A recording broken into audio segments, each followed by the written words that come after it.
also, the people of Ferguson want and need an effective police force. But perhaps their relationship was best summed up by this photo from earlier this week. Not just ludicrously aggressive police facing off against an unarmed man, but also the fact that someone has clearly written, "Fuck the police," on the postbox. Something that apparently CNN did not notice when they were using this photo during all of their coverage.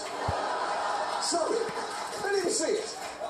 Now, you might also notice in that photo that the police are troublingly dressed like they're about to launch an assault on Fallujah. Well, it turns out that that is no coincidence.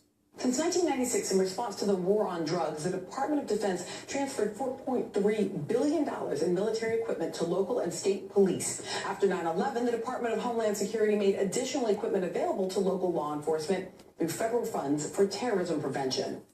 That's right. And this has happened on such a scale that it's enabled small towns like Keene, New Hampshire, to apply for a Bearcat, a military-grade armoured personnel truck, which they needed because, as their application argued, the terrorism threat is far-reaching and often unforeseen, and cited as a possible target their annual pumpkin festival.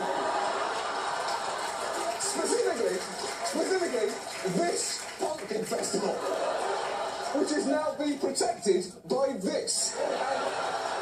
Good luck easily outmanoeuvring that, teenagers with baseball bats.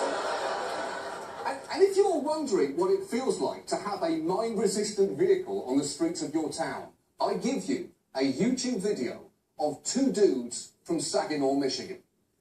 Holy shit, dude. Super armored, dude. Yeah, look, he doesn't want anybody to see him in there. Dude, you can't even see him.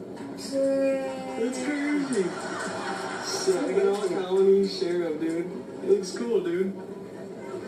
Look how big these tires are compared to our... It's taller than... It's... Dude. That's awesome. Now, to be fair, that is exactly how they reacted when a Chipotle first opened there.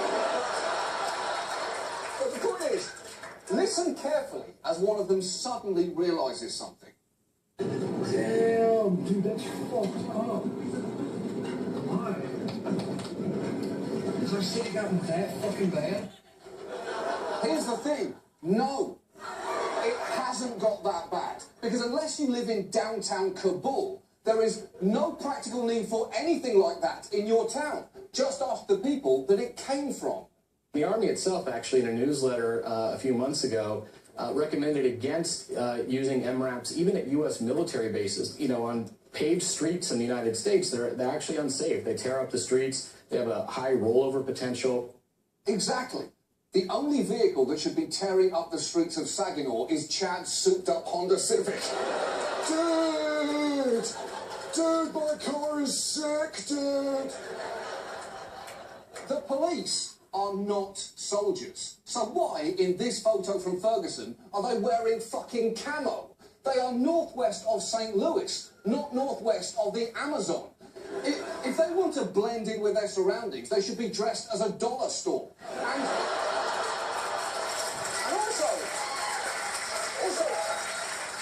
look at the photo of where their guns are pointed. If you were actually in the military, you would know that you are not supposed to do that. In the military, we're trained on something called escalation of force, which basically means the only time that you're really going to point a weapon directly at someone is when you're ready to pull the trigger. And instead of that, we've seen in Ferguson that police are just wandering around with their weapons up at all times, pointing them at people that obviously didn't pose a threat. Well, they don't currently pose a threat, but, it's really all about what they might do. Now, they could, for instance, join the police, be given a gun they're not trained to use properly, and then wander around pointing it at people. That would be fucking terrifying. The point is, if you are a cop in the United States, you should dress for the job you have, not the job you want. Because if you have all this equipment, it's going to go to your head. Look at Doraville, Georgia. Population 8,500. The police there got a tank a while back, and up until a few days ago, this video was on the front page of their website.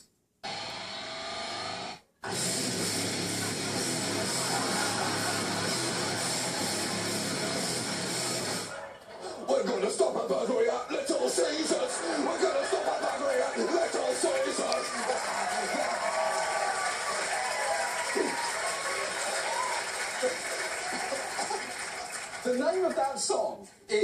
this is true, die motherfucker die. And it was a good choice because, believe me, that video does not pair well with Simon and Garfunkel.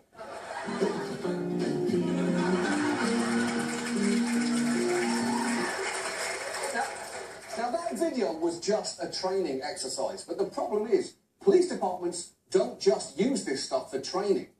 Thanks in part to this kind of access to military hardware, there has been a massive rise in both the number and the use of police departments' SWAT teams. The number of SWAT raids have gone up by 1,400% since the 1980s. An estimated 50,000 now take place every year. Just keep that clip in mind when I tell you that 79% of SWAT deployments are now for executing search warrants, and most of those were for drug investigations. So yes, if you are getting high in your dorm room right now, you are not paranoid. There is a SWAT team outside, and they are coming to get you.